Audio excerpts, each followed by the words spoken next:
हुए भयावह आतंकवादी हमले की कड़ी निंदा करती है। इसमें कम से कम 26 निर्दोष लोगों की जान गई, जिनमें से 2 हमारे विदेशी सेनानी थे, पर्यटक थे और 2 स्थानीय निवासी भी शामिल थे।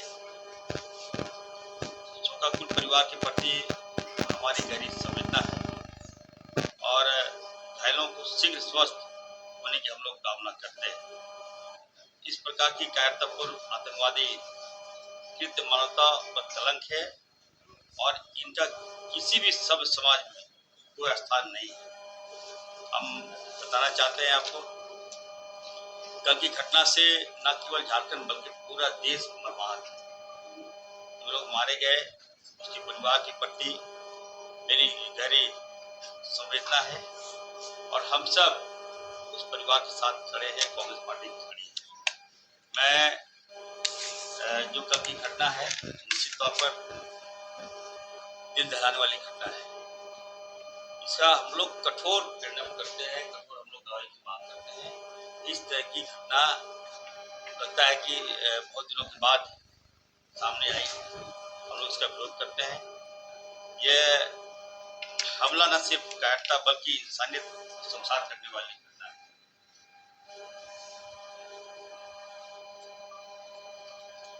पीड़ित परिवार के साथ हम लोग पूरे दिल से उनके साथ हैं और ये भी हम कहना चाहते हैं कि देश के प्रधानमंत्री जब जब विदेश जाते हैं तब तक इस तरह की घटनाएं होती है हमारे देश में। जीता जागता उदाहरण है, आप देख सकते हैं जम्मू कश्मीर में जो घटना घटी, क्यों घटी? मोदी जी क्या कर रहे थे? 56 इंच का छीना कहाँ चला गया आपका? हमारे जो सैलानी लोग गए कश्मीर, बताइए वहाँ पे इस उम्मीद से गए थे कि हम लोग घूमकर जाएंगे, घूमेंगे और वापस आएंगे, सही सलामत आएंगे। कौन जानता था उनको मार दिया जाए? ये घटना मैं कह सकता हूँ कि जिसने भी अंजाम दिया, मैं देश के प्रधानमंत्री को कहूँगा कि आप आगे आइए, कांग्रेस पार्टी आपके साथ है। सभी पार्टी को एक मंच पे कीजिए, आप राय लीजिए, राहुल जी से राय लीजिए और एक्शन लीजिए पाकिस्तान, क्विक एक्शन लीजिए पाकिस्तान पर। इस तरह की घटना हम लोग बर्दाश्त नहीं कर सकते हैं। हम काफी दिल से मर्माहत हैं। इरफान अंसारी, कांग्रेस कमेटी, हमारे सारे विधायक लोग हैं यहाँ, सारे लोग हम लोग दिल से मर्माहत हैं।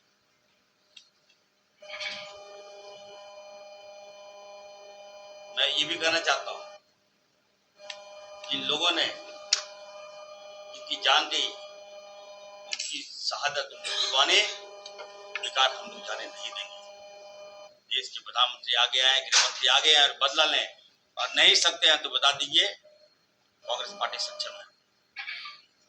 एक मंच में लाना होगा आपको, राय लीजिए। आप नहीं संभल रहा है देश आपसे, जरा पूछिए उन मासूमों पर जिन पर गोलियां चली, उस वक्त क्या पीड़ा बीत रही होगी। हम लोग काफी मर्माहत हैं, कांग्रेस पार्टी काफी मर्माहत हैं और आतंकी कोई जात पात नहीं होता। जिस प्रकार से मामला को डाइवर्ट करने का प्रयास किया जा रहा है, जब गोलियां चलती है तो ये लोग पूछता नहीं कि कौन जात का। हमें कहीं कहीं लग रहा है इस मामले को दबा दिया जाएगा, लेकिन हम कांग्रेस पार्टी चैन से नहीं बैठेंगे। मामले को दबने हम नहीं देंगे। हर हाल में जो आतंकी है, हम चाहते हैं उसके खिलाफ कार्रवाई करें। हमारा देश, हमारे प्रधानमंत्री इस पर कार्रवाई करें।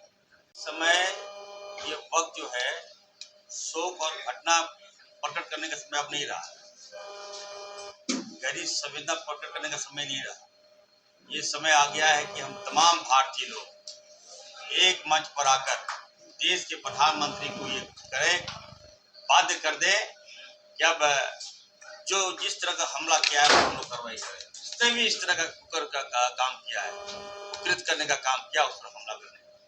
एक मंच पर आकर हम लोग हमला करें, तभी हमें लगता है पाकिस्तान पे हमला बिल्कुल निश्चित तौर पर पाकिस्तान ने इस काम को अंजाम दिया है तो पाकिस्तान पर हमला कीजिए। मैं आप पुलवामा में जो कांड हुआ, पुलवामा में सर्जिकल स्ट्राइक हुआ था। अब सर्जिकल स्ट्राइक हमको नहीं चाहिए, सर ला के दीजिए हमको। ये स्ट्राइक सही मांग करता है, तभी हमारा गुस्सा शांत होगा। कांग्रेस पार्टी ये मांग करती है। बोला जा रहा है कि धर्म पूछकर गोलियां मारी गई, क्या इसको इस तरह से देखा जाए कि के प्रतिशोध में इस घटना को अंजाम आता है? बहुत गलत बात, बहुत देखिए, गलत बात, बहुत इस गलत बात। इस आप इस तरह का प्रश्न कर रहे हैं, गलत मैं आपसे पूछना चाहता हूँ, जब गोलियां चला रहा था तो ना पूछा था क्या उसको डर नहीं होगा? एक मिनट, आपको जानकारी होना चाहिए, एक मिनट सुनिए ना, आपको जानकारी होना चाहिए। मृतकों में हमारे मुस्लिम भी था, सैयद हुसैन शाह, उसकी भी हत्या हुई है।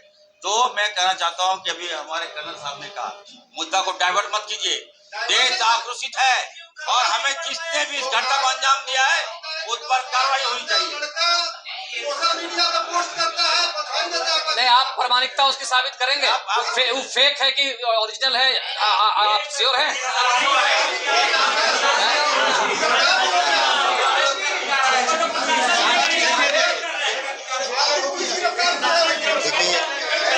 आपसे पूछिए 1 to 1 की क्या बोला? इतना लोग आए बोले, हाँ पहले इसी विषय पर मामला कराने के लिए प्रेस कॉन्फ्रेंस किया, 3 बार उन्होंने जिक्र किया। क्या उन्होंने कहा कि पहलगाम आतंक की मानसिकता झारखंड में मौजूद है। दूसरा, उन्होंने कहा कि संविधान के ऊपर शरिया की मानसिकता झारखंड सरकार में शामिल है। और तीसरा, उन्होंने कहा कि मुसलमान धर्म में नहीं सब्र में है जैसी मानसिकता ही कलमा पढ़ाकर धर्म दुश्मन देशों की हत्या करते हैं। ये 3 बातें पूरा देश विदेश कांग्रेस पार्टी राहुल गांधी मारे गए लोग चिंता में हो रहे, गहरी संवेदना है परिवार के प्रति। कांग्रेस पार्टी के महासचिव वेणुगोपाल सर गए हुए हैं, स्थल में गए, इलेक्शन कर रहे हैं, लेकिन घटना को अंजाम किसने दिया? ये सोच हमारी है। अरे बाबूलाल जी क्या बोलेंगे? शर्म आता है इस सोच पर, मानसिकता पर। आप झारखंड चले आए, जिन परिवारों को जान गया है उस पर अगर कुछ बात बोल देते तो मैं आपको शाबाशी देता। क्या कर रहे हो यार? कहाँ जा रहा है आप? क्या जिसने हत्या किया, जो आतंकी का कोई जात नहीं होता, बता दीजिएगा बाबूलाल जी को। इरफान अंसारी बोल रहा है ये, कोई भी अगर हत्या का अंजाम देगा वो जात का नहीं होता है वो। इसलिए जिससे बाबूलाल जी को माफी मांगना चाहिए, और बाबूलाल जी को मैं चाहूंगा कि हमारे पाठशाला में खिलाफ रहे, कांग्रेस पाठशाला में विश्वमन कर रहे इस हैं। तरह की घृणित बातें, ऐसे समय में इस तरह की निंदनीय बातें करना, ये कहीं न कहीं लगता है कि उनका मानसिकता जो है राजनीति और विश्व बन कर रहे हैं। एक करके हिंदुओं पे हो रहा हमला बता रहे हैं, बंगाल में भी जो घटना है दोनों जगह से हिंदू को मारा गया, ये आतंकवादी आक्रमण है। ये आज भारतीय जनता पार्टी मामला को डाइवर्ट कर रही है, और जिसने मारा सब कुछ जाति होता, किस पार्टी का किस धर्म का नहीं है, मैं बार बार बोल रहा हूँ। और बेवजह आप मामला को दूर दे रहे हैं। देश के प्रधानमंत्री को जिम्मेवारी लेनी चाहिए क्या आपके नाते इस तरह की घटना हुई? आप कहाँ हैं? आप सो रहे थे, विदेश में सो रहे थे आप। इंटेलिजेंस फेलियर है। क्या करें, जब आप विदेश जाते हैं घटना को अंजाम दे देते हैं। मोदी जी जिम्मेवार है इस घटना के लिए, अमित शाह जिम्मेवार है इस घटना के लिए। और आप बताइए वहां पे कितना अच्छा माहौल था, वहां के आसपास के लोग, कश्मीर के लोग कमा खा रहे थे, पेट्रोल लूट जा रहा था, उसका ही बाल बच्चा पड़ रहा था। 6 साल के बाद पेट्रोल जाना चालू हुआ, कितना लॉस हुआ वहां के लोगों के लिए। इस बात पर भी बाबूलाल जी को बोलना चाहिए। इशारों वाली घटना पर कौन है? कौन से धन्यवाद।